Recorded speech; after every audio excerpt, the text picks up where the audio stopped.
Hi, and welcome back to Execution Insights. Over the past several months, a new dimension of my coaching work has kind of quietly opened up, and I wanted to talk about it today because I thought it might be valuable. Now, I can't point to a single moment that caused it.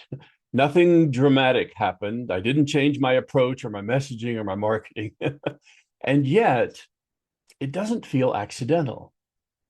What I'm talking about is that I've suddenly found myself coaching remarkably talented managers, not senior leaders as I normally do, but a whole group of brilliantly dedicated, passionate managers. Now, these are people who care deeply about their work and they care about their teams and they're doing things in the right way. But the key is that every one of them is preparing to step into an executive role. They're looking forward to what's next. And for almost all of them, that represents the next meaningful step in their career progression. But what's really surprised me the most isn't their capability. They've got that. It's how personal this transition has been. In fact, almost every one of them has said some version of the same thing to me during a coaching session. They say, Jim, I thought I was ready for this, but it's way harder than I expected. And I want to share with you that, from my perspective, it's not because the work is beyond them or because they're failing. They're not. They're incredibly talented. It's because this transition from manager to executive asks for something deeper than just learning new skills. In fact, I think at the core, it asks for a shift in identity. You see, as a manager, your value is really visible. Every single day, you solve problems, you help people on the team, you produce results yourself, and you can kind of pause at the end of the day and say, I can see exactly how I mattered today. Now, for just a moment, I have to share with you a really early experience in my own career was working for a manager who told our entire team at the end of every day, you should be able to put everything you produced on the top of your desk so that I could just walk by and see how productive you were. Well, obviously, that's a narrow mindset, and it's also quite out of date for today's world. But I want to share with you that if you're a manager, that mindset kind of makes sense. You should be able to see your contribution clearly and directly.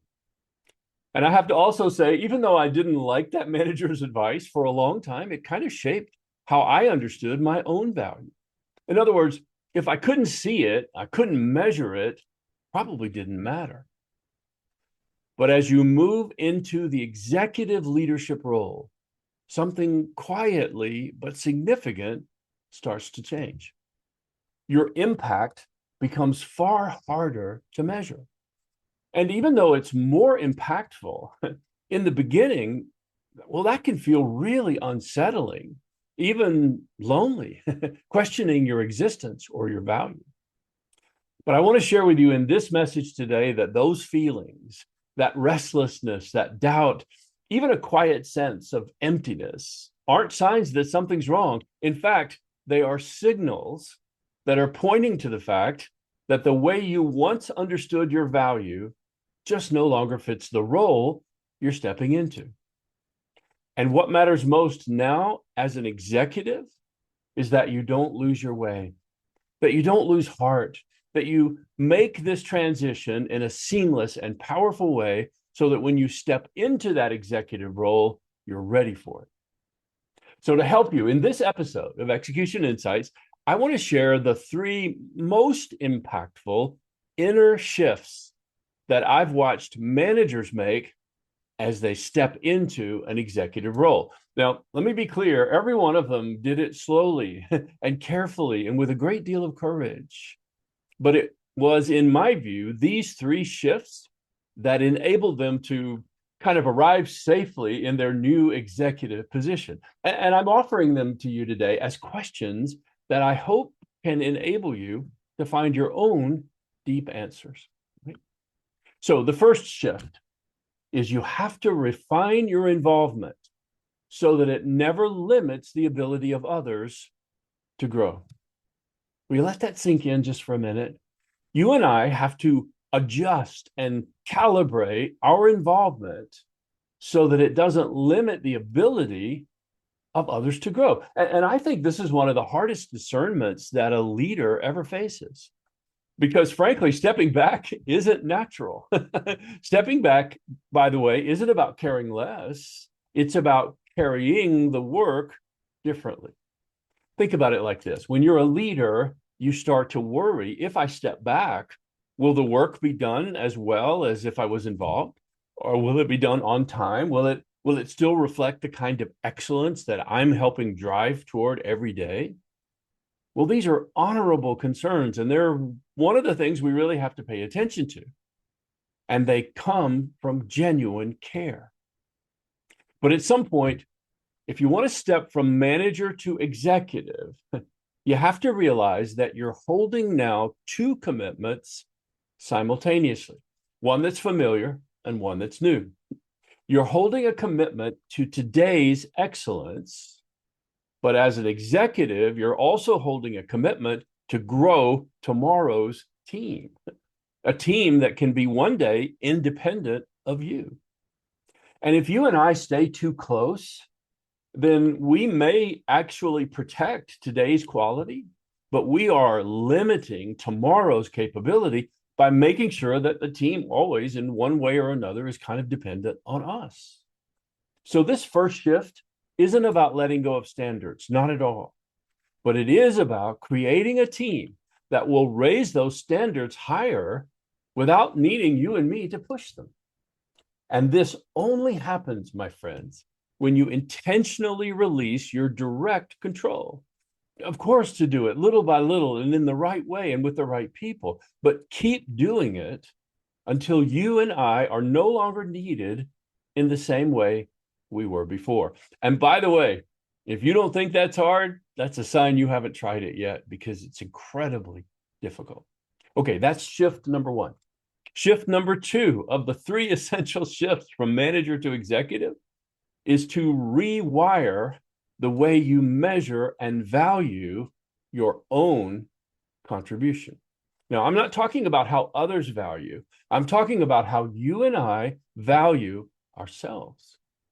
Because as a manager, we could always know what we did. We knew that we mattered because we could point to things that we produced that day, like my old manager used to say. But as an executive, that proof disappears. I mean, you can't end a day with evidence on your desk of what you did that day, not as an executive. You end the day having influenced decisions and shaped the thinking and steadied people or strengthened the team. Those are all very real and very important things. But if you think about them, they're impossible to measure.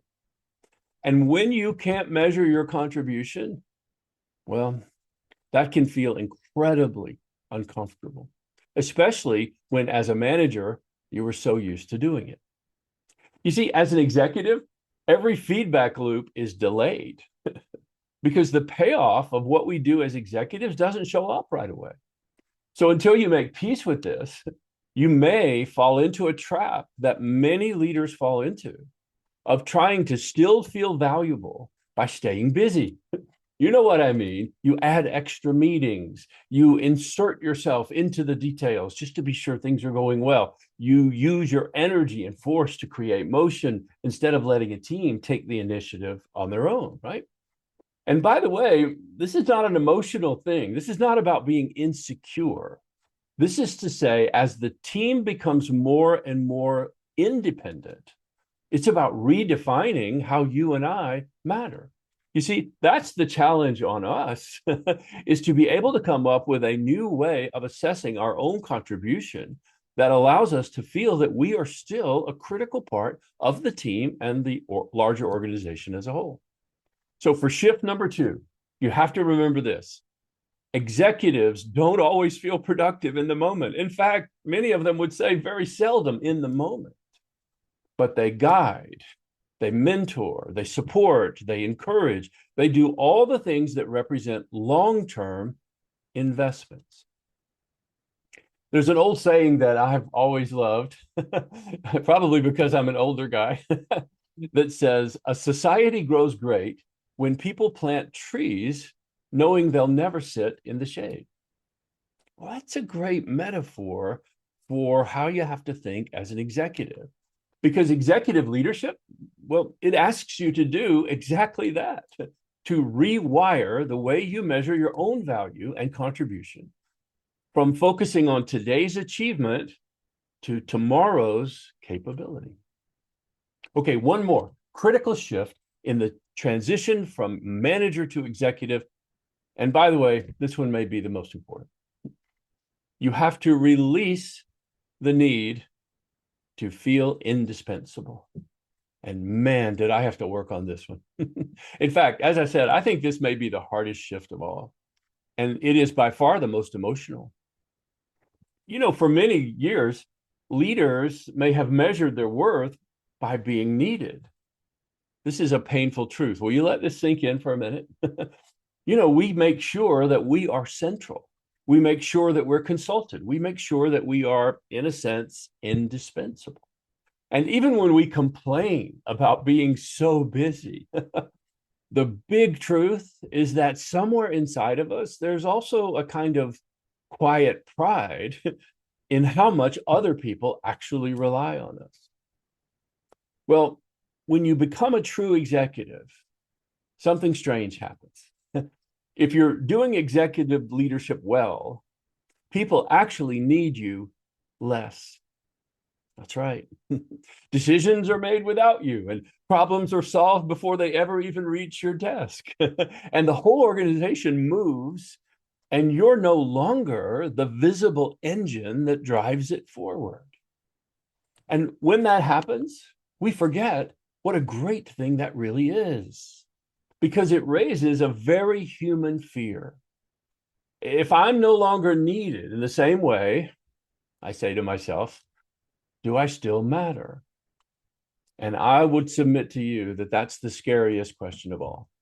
So this final shift is the antidote to that question, because the final shift is about letting go of indispensability and learning to trust that your impact and my impact doesn't require constant visibility.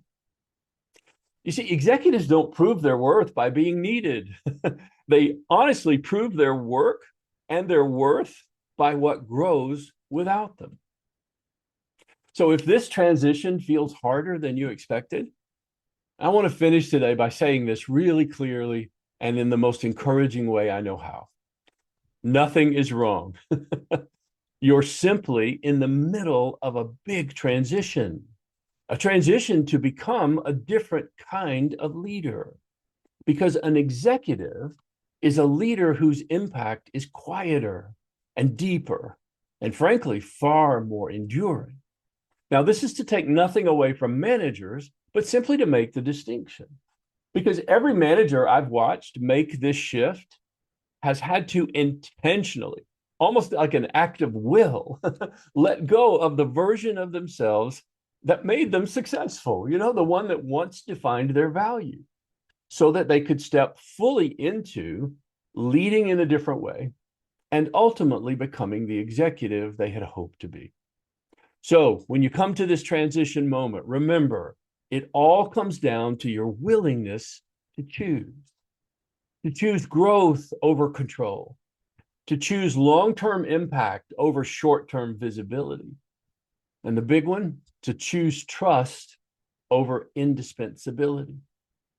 And if you're in the middle of this transition right now, all I want to say is don't stop. You're not in trouble and you're not behind. You are in the process of becoming. And the leader you are becoming is one that will be able and willing to go on to have an impact beyond anything you can imagine right now. So stay with it and live with the changes and make it to the other side. And you'll be so glad you did. I hope you've enjoyed this episode of Execution Insights, and I look forward to seeing you in the next episode.